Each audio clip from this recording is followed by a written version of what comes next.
বাংলাদেশের রাজনীতিতে এই মুহূর্তে যে দৃশ্য আমরা প্রত্যক্ষ করছি তা কেবল একটি সংসদীয় বিতর্ক বা সাধারণ রাজনৈতিক মতপার্থক্য নয়, বরং এটি ক্ষমতা, নৈতিকতা, সাংবিধানিক বৈধতা এবং গণ আকাঙ্ক্ষার মধ্যে গভীর এক সংঘাতের বহিঃপ্রকাশ। ত্রয়োদশ জাতীয় সংসদের দ্বিতীয় অধিবেশনে যা ঘটেছে তা বাংলাদেশের সাম্প্রতিক রাজনৈতিক ইতিহাসের এক গুরুত্বপূর্ণ মুহূর্ত হিসেবে বিবেচিত হতে পারে। কারণ এই ঘটনা কেবল একটি প্রশ্নোত্তর পর্বে বিতর্কিত নয়, বরং সেখানে উন্মোচিত হয়েছে ক্ষমতাসীনদের রাজনৈতিক অবস্থান, তাদের নৈতিক সংকট এবং সেই জুলাই গণঅভ্যুত্থানের চেতনার সঙ্গে তাদের বর্তমান আচরণের একটা বিরোধ। বাংলাদেশের বর্তমান ক্ষমতার কাঠামো যে ঐতিহাসিক পটভূমির উপর দাঁড়িয়ে গড়ে উঠেছে, সেই পটভূমি হল জুলাই গণঅভ্যুত্থান, একটি আন্দোলন যা কেবল রাজনৈতিক ক্ষমতার পরিবর্তন ঘটায়নি, বরং রাষ্ট্র ব্যবস্থার মৌলিক পুনর্গঠনের স্বপ্নও সৃষ্টি করেছিল। সেই আন্দোলনের ফলাফল হিসেবেই তৈরি হয়েছিল তথাকথিত জুলাই সনদ বা জুলাই চার্টার, যা ছিল জনগণের প্রত্যাশা ও ভবিষ্যৎ রাষ্ট্র ব্যবস্থার নীতিগত ভিত্তির একটি প্রতীকী দলিল। এই সনদের প্রতি জনগণের বিপুল সমর্থন ছিল। গণভোটে বিপুল সংখ্যাগরিষ্ঠ মানুষ এতে সম্মতি দিয়েছিল। কিন্তু আজ প্রশ্ন উঠেছে, যে শক্তি সেই গণ অভ্যুত্থানের ঢেউয়ে ভর করে ক্ষমতায় এসেছে, তারা কি সত্যি সেই আন্দোলনের আদর্শ বাস্তবায়নে প্রতিশ্রুতিবদ্ধ, নাকি ক্ষমতায় এসে পুরনো রাজনৈতিক বাস্তবতার সঙ্গেই আপোষ করে ফেলেছে? সংসদের ভেতরে বিরোধী দলীয় নেতা ডক্টর শফিকুর রহমান যে বক্তব্য দিয়েছেন, সেটি এই প্রশ্নটিকেই সামনে নিয়ে এসেছে। তিনি সংসদে দাঁড়িয়ে সরাসরি স্মরণ করিয়ে দেন যে বর্তমান সংসদ কোনো প্রচলিত সাংবিধানিক ধারাবাহিকতার মধ্য দিয়ে গঠিত হয়নি, বরং এটি এসেছে এক অসাধারণ রাজনৈতিক পরিস্থিতির মধ্য দিয়ে, যেখানে গণ অভ্যুত্থান, অন্তর্বর্তীকালীন সরকার এবং বিশেষ রাজনৈতিক সমঝোতার ফলাফল হিসেবে নতুন নির্বাচনী প্রক্রিয়া গড়ে ওঠে। তার যুক্তি ছিল সরল কিন্তু শক্তিশালী। যদি এই সংসদের জন্মই হয়ে থাকে একটি ব্যতিক্রমী রাজনৈতিক পরিস্থিতি থেকে, তাহলে সেই পরিস্থিতির মূল দলিল জুলাই সনদ। প্রিয় দর্শক, ভিডিওর এ পর্যায়ে আপনার কাছে বিনীত অনুরোধ, আপনি যদি চ্যানেলে নতুন দর্শক হয়ে থাকেন তাহলে চ্যানেলটা সাবস্ক্রাইব করে বেল আইকন অন করে রাখুন। আর এই জুলাই সনদ বাস্তবায়নের প্রশ্ন এড়িয়ে যাওয়া যায় না। তিনি বলেন, জুলাই সনদে পরিষ্কারভাবে উল্লেখ ছিল যে নির্বাচিত প্রতিনিধিদের গণপরিষদের সদস্য হিসাবে শপথ নিতে হবে এবং একটি নতুন সাংবিধানিক কাঠামো তৈরির প্রক্রিয়া শুরু করতে হবে।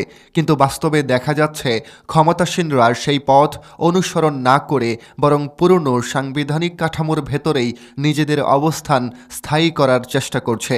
এখানেই শুরু হয় বিতর্কের মূল কেন্দ্রবিন্দু।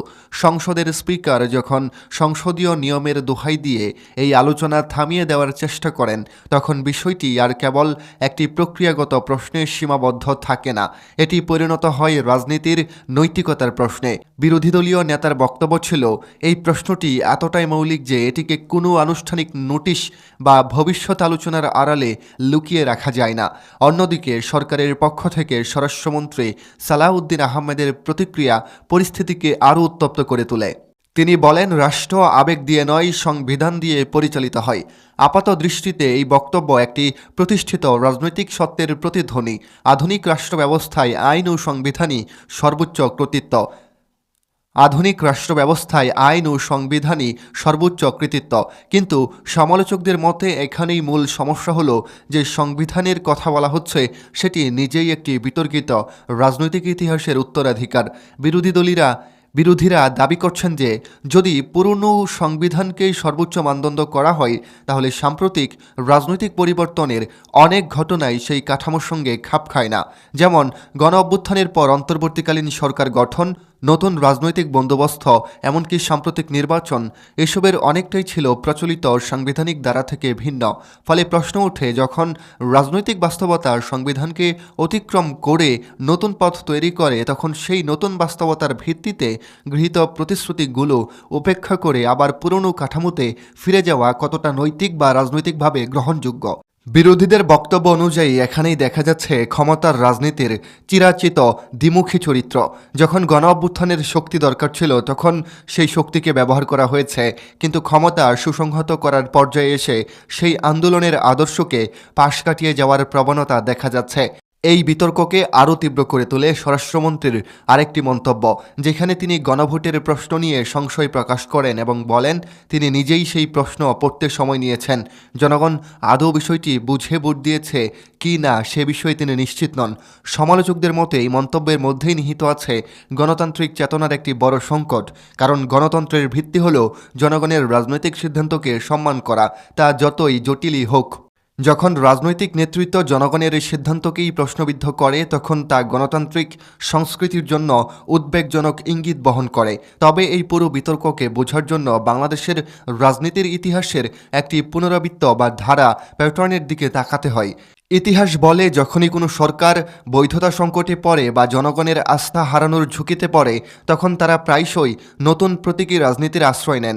বাংলাদেশের প্রেক্ষাপটে এই প্রতীকী রাজনীতির অন্যতম প্রধান উপাদান হয়ে উঠেছে ধর্মীয় আবেগ। অতীতে দেখা গেছে ক্ষমতাসীনরা কখনো ইসলামী পরিচয়কে সামনে এনে নিজেদের রাজনৈতিক অবস্থানকে শক্তিশালী করার চেষ্টা করেছেন। উদাহরণ হিসাবে প্রায়ই উল্লেখ করা হয় সামরিক শাসক হুসাইন মোহাম্মদ এরশাদের সময়কার সিদ্ধান্ত, যখন সংবিধানে রাষ্ট্রধর্ম হিসাবে ইসলামকে অন্তর্ভুক্ত করা হয়েছিল, একটি পদক্ষেপ যা সমালোচকদের মতে রাজনৈতিক বৈধতা অর্জনের কৌশল হিসেবেই ব্যবহৃত ছিল।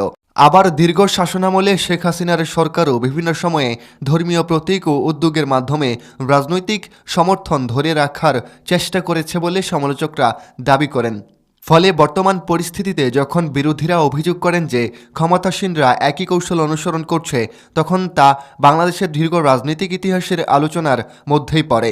এই পুরো প্রেক্ষাপট থেকে যে প্রশ্নটি সবচেয়ে গুরুত্বপূর্ণ হয়ে ওঠে তা হলো, বাংলাদেশের ভবিষ্যৎ রাজনৈতিক পথ কোন দিকে যাচ্ছে? একটি গণ অভ্যুত্থান যদি সত্যি রাষ্ট্র ব্যবস্থার পরিবর্তনের দাবি নিয়ে আসে, তবে সেই পরিবর্তনের বাস্তবায়ন প্রক্রিয়া কতটা আন্তরিক এবং কতটা প্রতীকী? এই প্রশ্নের উত্তরই শেষ পর্যন্ত নির্ধারণ করবে জনগণের আস্থা। কারণ রাজনৈতিক ইতিহাস বারবার দেখিয়েছে কোনো আন্দোলনের শক্তি দিয়ে ক্ষমতায় আসা তুলনামূলকভাবে সহজ, কিন্তু সেই আন্দোলনের আদর্শকে দীর্ঘমেয়াদে বাস্তবায়ন করা অনেকটাই কঠিন। আর যখন সেই আদর্শ ও বাস্তবতার মধ্যে ব্যবধান তৈরি হয়, তখনই জন্ম নেয় রাজনৈতিক সংকট, অবিশ্বাস এবং নতুন করে পরিবর্তনের দাবি। বাংলাদেশের বর্তমান রাজনৈতিক বিতর্ক তাই কেবল একটি সংসদীয় তর্ক নয়, এটি আসলে রাষ্ট্রের নৈতিক ভিত্তি, জনগণের প্রত্যাশা এবং ক্ষমতার রাজনীতির সীমাবদ্ধতার একটি গভীর প্রতিফলন।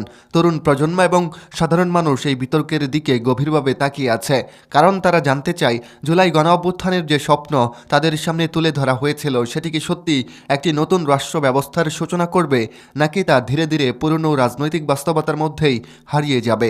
ইতিহাসের মোড়ে দাঁড়িয়ে বাংলাদেশের রাজনীতির সামনে আজ ঠিক এই প্রশ্নটি সবচেয়ে বড় পরীক্ষা হয়ে উঠেছে। প্রিয় দর্শক, জুলাই সনদ বাস্তবায়নকে ঘিরে বিএনপি যে ষড়যন্ত্র চালিয়ে যাচ্ছে তা আসলে কতটা যৌক্তিক? তারা কি জুলাই সনদ বাস্তবায়নকে অস্বীকার করতে পারবে? সত্যিই কি জুলাই সনদ বাতিল হয়ে যাবে, নাকি সেই জুলাই সনদের জন্য আবারও জনগণ রাস্তায় নামবে এবং তারা তাদের অধিকার বুঝে নেবে? আপনার কি মনে হয়, আরেকটি জুলাই কি আমাদের সামনে আসতে যাচ্ছে? কমেন্ট করে জানিয়ে দিন আপনার মূল্যবান মতামত।